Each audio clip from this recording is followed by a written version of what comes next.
Les montagnes hallucinées comptent la découverte dans l'Antarctique des vestiges d'une gigantesque cité, jadis peuplée d'extraterrestres hautement civilisés, les Anciens.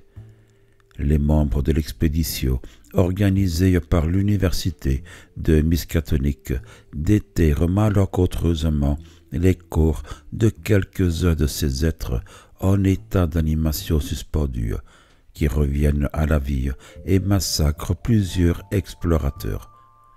Les survivants exploreront la cité polaire et parviendront, grâce à de prodigieux bas-reliefs, à reconstituer l'histoire des Anciens et, par là même, celle de la Terre et de l'origine de l'humanité.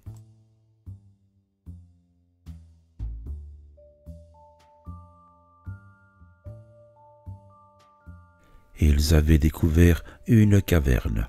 Dès le début du forage, le grès avait fait place à une veine de calcaire comanchier pleine de minuscules fossiles, céphalopodes, coraux, oursins et spirifères, avec parfois des traces d'éponges siliceuses et d'os de vertébrés marins.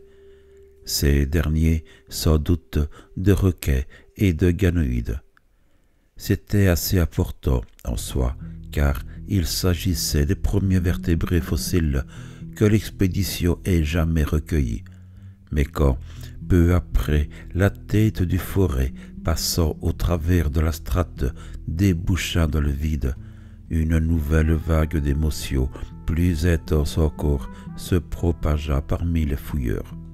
Une explosion assez considérable avait mis au jour le souterrain secret, et maintenant, par une ouverture irrégulière de peut-être 5 pieds de large et 3 de profondeur, bâillait là, devant les chercheurs avides, une excavation de calcaire superficielle creusée depuis plus de 50 millions d'années par les eaux d'infiltration d'un monde tropical disparu.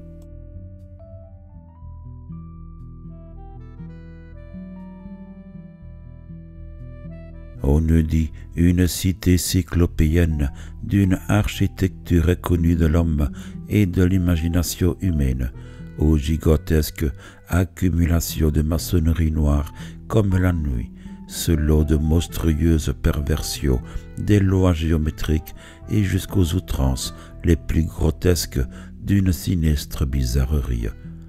Il y avait des troncs de cônes, parfois en terrasse ou cannelés, surmontés de hautes cheminées cylindriques, ici et là, élargies en bulbes et souvent coiffées d'étages de disques festonnés de peu d'épaisseur, et d'étranges constructions tabulaires en surplomb, évoquant des piles d'innombrables dalles rectangulaires ou de plateaux circulaires, ou des toiles à 5 branches, chacune chevauchant la précédente.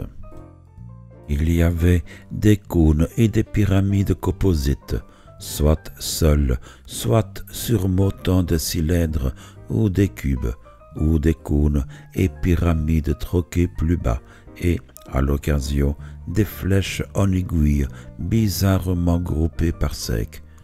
Toutes ces structures fébriles semblaient reliées par des ponts tubulaires passant de l'une à l'autre à diverses hauteurs vertigineuses, et tout cela à une échelle épouvantable et oppressante dans son gigantisme démesuré. Ce texte reflète amplement le pessimisme de Lovecraft, rejoignant celui de H.G. Wells de la Guerre des mondes. Les Anciens ne sont qu'une parmi les nombreuses races extraterrestres qui, par le passé, se sont disputées la domination de la Terre dans un combat où la seule règle était celle de la lutte pour la vie de Darwin. L'humanité n'est que le résultat d'une expérience biologique des Anciens qui utilisaient les ancêtres de l'homme comme nourriture ou comme bouffe. Mais le pessimisme de l'auteur ne s'applique pas qu'à l'espèce humaine, puisque même la brillante civilisation des anciens a connu la décadence. Ce sont maintenant les monstrueux Sogoths, esclaves protoplasmiques des anciens, qui semblent avoir remplacé leur maître.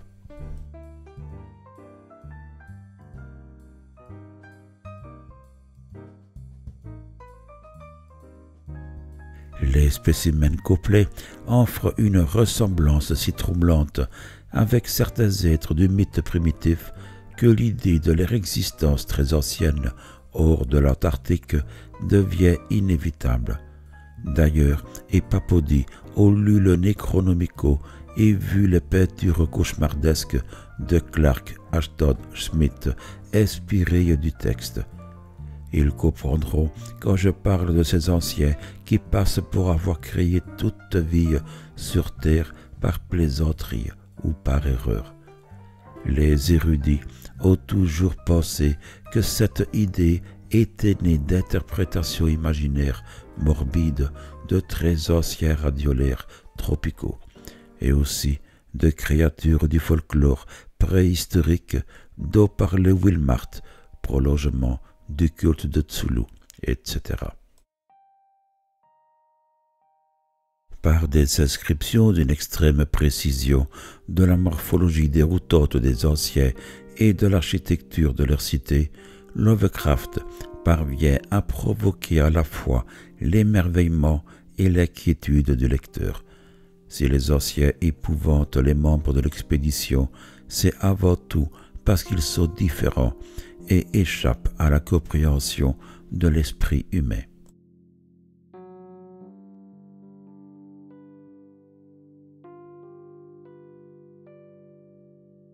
Il était bizarrement convaincu que cette marque était l'empreinte de quelque organisme volumineux, inconnu et absolument inclassable, hautement évolué, bien que la roche qui la portait fût d'une époque tellement ancienne, cambrienne, sinon même pré-cambrienne, qu'elle excluait l'existence de toute vie, non seulement très évoluée, mais simplement au-delà du stade des unicellulaires ou au plus des trilobites. Ces fragments, ainsi que leurs marques singulières, dataient de 500 millions à 1 milliard d'années.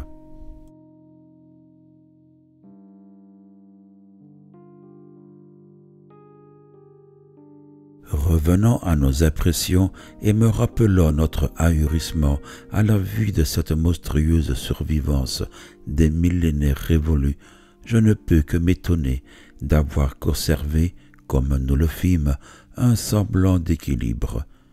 Nous savions bien sûr que quelque chose, la chronologie, la théorie scientifique et notre propre conscience allaient cruellement de travers. Pourtant, nous gardâmes assez de sang-froid pour piloter l'appareil, observer beaucoup de choses dans le moindre détail et prendre avec soin une série de photographies qui pourraient être fort utiles et à nous et au monde. Dans mon cas, un comportement scientifique bien ancré peut avoir été une aide, car au-delà de mon désarroi et d'une impression de menace, brûlait une curiosité plus forte encore de sonder davantage ce secret du fond des âges, de savoir quelle sorte d'être avait édifié et habité ces lieux d'un gigantisme démesuré, et quelle relation pouvait entretenir avec le monde de son temps ou d'autres temps une si extraordinaire concentration de vie.